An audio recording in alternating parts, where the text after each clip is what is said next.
রাজস্থানে ব্যবসায়ীকে খুন করে ভিন রাজ্যে গা ঢাকা। ইন্দোর থেকে এক দুষ্কৃতীকে গ্রেফতার করল পুলিশ। আর এই খুনের মামলাতে বৃহস্পতিবার রাতে 3 জনকে গ্রেফতার করে কলকাতা পুলিশ। সল্টলেকের একটি আবাসনে ঢুকে পড়েছিল এক খুনি।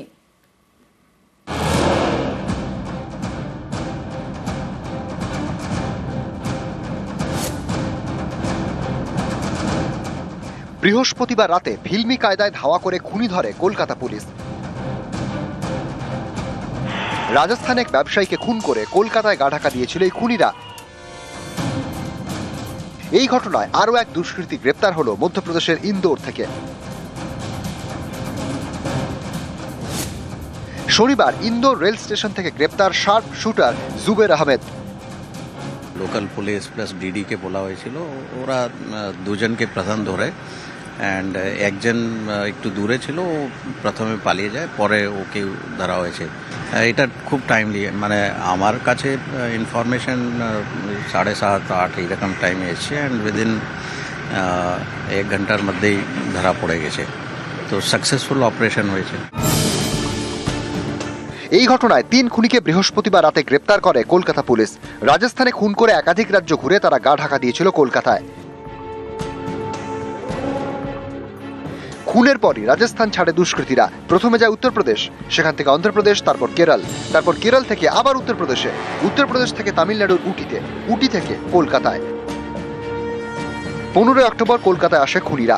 একাধিক রাজ্য ঘুরে আসার ফলে টাকা পয়সা ফুরিয়ে আসছিল তাদের কাছে। সস্তায় থাকার জায়গা খুঁজছিল রাজস্থানের এই দুষ্কৃতীরা। শিয়ালদা এলাকায় ঘোরাঘুরি করার পর বৃহস্পতিবার তারা পৌঁছয় ফুলবাগানে। ওই রাতে ফুলবাগানে হানা দেয় কলকাতা পুলিশ। 2 জনকে ফুলবাগান থেকে গ্রেপ্তার করে। একজন সল্টলেক স্টেডিয়ামের কাছে একটি আবাসনে ঢুকে পড়ে। ফিল্মি কায়দায় এই দুষ্কৃতীকে ধাওয়া করে পুলিশ।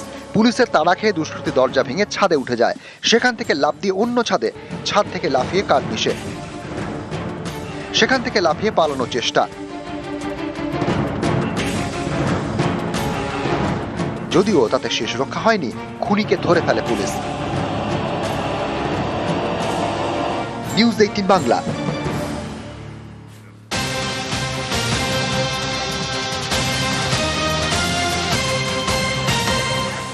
মাঝরাস্তা চলছে গাড়ি, 2 গাড়ির সংঘর্ষে দুর্ঘটনা। সংঘর্ষের পর 2 গাড়িতেই আগুন। পশ্চিম মেদিনীপুরের সবংয়ের নীলা এলাকার ঘটনা। যে ছবি আপনাদের দেখাচ্ছি, মাঝরাস্তায় চলছে গাড়ি, 2 গাড়ির সংঘর্ষের দুর্ঘটনা। সংঘর্ষের পর 2 গাড়িতেই আগুন। পশ্চিম মেদিনীপুরের সবংয়ের নীলা এলাকার ঘটনা। দিগ্বিজয় মাহালি রয়েছে আমাদের সঙ্গে, আমাদের প্রতিনিধি আরো বিস্তারিত বলবে। দিগ্বিজয়, যে ছবি আমরা দেখছি, 2 গাড়ির সংঘর্ষের দুর্ঘটনা, কেউ কি আহত হয়েছেন, কি আপডেট পাচ্ছি আমরা? দেখো জোয়ারা, ইতিমধ্যেই এখনো পর্যন্ত কিন্তু আগুন জ্বলছে। 3টি দমকলের ইঞ্জিন এসেছে, আগুন নেভানোর চেষ্টা চলছে। যদিও এই ঘটনায় কিন্তু কোনো হতাহতের কোনো খবর নেই, কিন্তু যেভাবে এই মুখোমুখি সংঘর্ষ হয়েছে 2টি গাড়ির সবংয়ের নীলা এলাকায়, তাতে কিন্তু যে কোনো মুহূর্তে প্রাণঘাতের ঘটনা হতো, কিন্তু সেরকম কিছু হয়নি। কিন্তু 2টি বড় গাড়ি একেবারে মুখোমুখি সংঘর্ষ হওয়ায় একদম দুটোই পুড়ে ছাই হয়ে গিয়েছে। এবং ঘটনা আজ ভোরে ঘটার পরেই সবং থানার পুলিশ ঘটনাস্থলে আসে এবং 3টি দমকলের ইঞ্জিন এই মুহূর্তে এসে উপস্থিত হয়েছে এবং এখনো আগুন জ্বলছে। এখনো পর্যন্ত কিন্তু আগুন নিয়ন্ত্রণে আনা সম্ভব হয়নি। বেশ, ধন্যবাদ।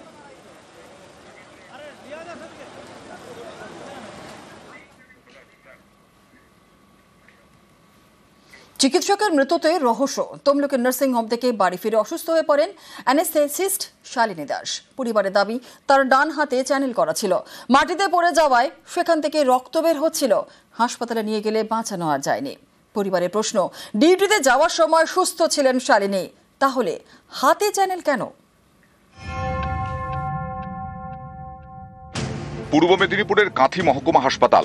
এখানকার চিকিৎসক শালিনী দাস অ্যানাস্থেসিস্ট, থাকতেন তমলুকের ভাড়া বাড়িতে।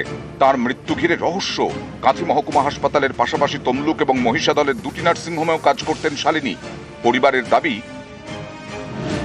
শুক্রবার সুস্থ অবস্থায় বাড়ি থেকে বেরিয়েছিলেন। মহিষাদল এবং তমলুকের নার্সিংহোমে ডিউটিতে যান। সেখান থেকে যখন বাড়ি ফেরেন তখন তার হাতে চ্যানেল করা। বাড়ি ফিরেই অসুস্থ হয়ে পড়েন চিকিৎসক, মাটিতে পড়ে যান। চিকিৎসক শালিনী দাসকে নিয়ে যাওয়া হয় তমলুকের নার্সিংহোমে। সেখান থেকে তাম্রলিপ্ত মেডিকেল, কিন্তু বাঁচানো যায়নি। এই নার্সিংহোমে কাকে বলেছে নাকি চ্যালেঞ্জ করে দিয়েছে, তারাই করে দিয়েছে, কিছু নেই। সকালবেলা তো সুস্থ হয়ে গেছে, প্রায় 11:30 পৌনে 12টা ডাক্তারবাবু দেখে সঙ্গে সঙ্গে মেডিকেল কলেজে রেফার করেন। ওখানে যখন আনা হয় তখন কেমন শারীরিক কন্ডিশন ছিল? ভালো ছিল, ক্রিটিক্যাল অবস্থা ছিল। মানে তখন কি ব্লিডিং হয়ে যাচ্ছে? হ্যাঁ, ওই হাতে একটা চ্যানেল করা ছিল, ওখান থেকে অনবরত ব্লিডিং হচ্ছে। পরিবারের প্রশ্ন, শালিনী সুস্থ অবস্থায় বাড়ি থেকে বেরিয়েছিলেন, তাহলে তার ডান হাতে চ্যানেল কেন? কে চ্যানেল করলো? শালিনীর কি হয়েছিল? এত শর্ট টাইমে এক্সপায়ার করার মতো আমরা করতে পারছি না, বিশ্বাস করতে পারছি না। কোথাও যেন একটা সন্দেহ হচ্ছে যে ট্রিটমেন্টের কোথাও বোধহয় কিছু একটা হয়েছে, গণ্ডগোল হয়েছে। পোস্টমর্টম রিপোর্ট ছাড়া আগে তো রিয়ালি কিছু বলতে পারছি না। শুক্রবার সকালে প্রথমে মহিষাদলের নার্সিংহোমে গিয়েছিলেন অ্যানেস্থেসিস্ট শালিনী দাস, সেখান থেকে তমলুকের নার্সিংহোম।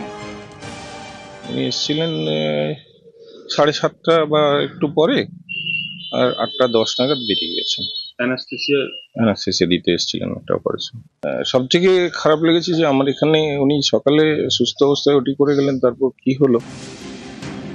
তমলুকের নার্সিংহোমের চিকিৎসকের দাবি, ওটিতে থাকার সময় অসুস্থ বোধ করছিলেন অ্যানাস্থেসিস্ট। শালিনী দাস কালকে 9:15 নাগাদ অ্যানাস্থেসিয়া দেয় পেশেন্টের, হ্যাঁ, প্রায় 1.5 ঘন্টার মতো ওটি চলছিল।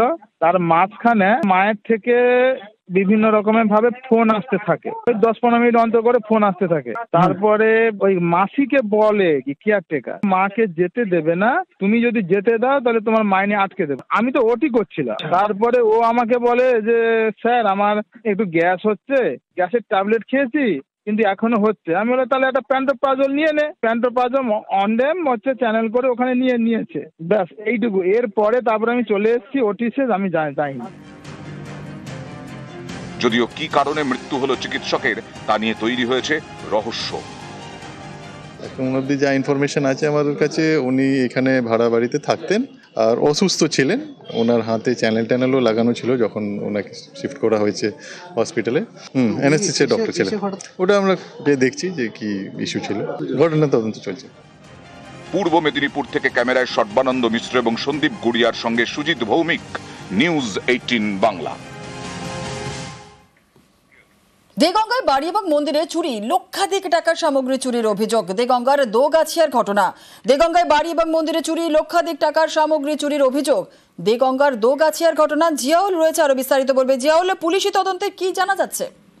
দেখো, দেগঙ্গার দোগাছিয়া বেলিয়াঘাটা দোগাছিয়া এলাকায় একটি বাড়ি এবং মন্দিরে পরপর চুরির ঘটনা ঘটে এবং বাড়ি এবং মন্দির অর্থাৎ মন্দিরে প্রণামের বাক্স থেকে মায়ের একাধিক গহনা সেখান থেকে চুরি যায় এবং একটি পাশে একটি বাড়ি, সেখান থেকে প্রায় 1,05,000 টাকার গহনা, এখনো পর্যন্ত যেটা বাড়ির কর্তা জানাচ্ছেন যে প্রায় 5 লক্ষ টাকার গহনা কিন্তু চুরি হয়েছে, বাড়িতে ছিল। ফলে যেভাবে চুরির ঘটনা ঘটছে তা আতঙ্কের মধ্যে রয়েছে। ইতিমধ্যে দেগঙ্গা থানায় অভিযোগ দায়ের পরে দেগঙ্গা থানা পুলিশ তদন্ত শুরু করেছে, কিন্তু যেভাবে চুরির ঘটনা ঘটছে ফলে একের পর এক বাড়ি এবং মন্দিরে চুরির ঘটনা ইতিমধ্যে দেগঙ্গা থানা পুলিশ তদন্ত শুরু করেছে এবং যারা একাধিক যে সিসিটিভি সেগুলো কিন্তু নজর রাখা হচ্ছে যে কারা এই রাস্তা দিয়ে বা কারা এই চুরির ঘটনা ঘটিয়েছে। ইতিমধ্যেই পুলিশ তদন্ত শুরু করেছে।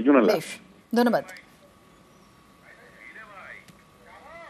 প্রায় আনুমানিক 5 লাখ টাকার মতো সোনাদানা হবে, প্লাস 22,000 টাকা ক্যাশ নিয়ে চলে গেছে। দেখি মন্দিরেও চুরি হয়েছে, ঠাকুরের একটা টিপ চুরি হয়েছে, প্লাস মানে প্রণামী বাক্সের টাকা চুরি হয়েছে। নিউজ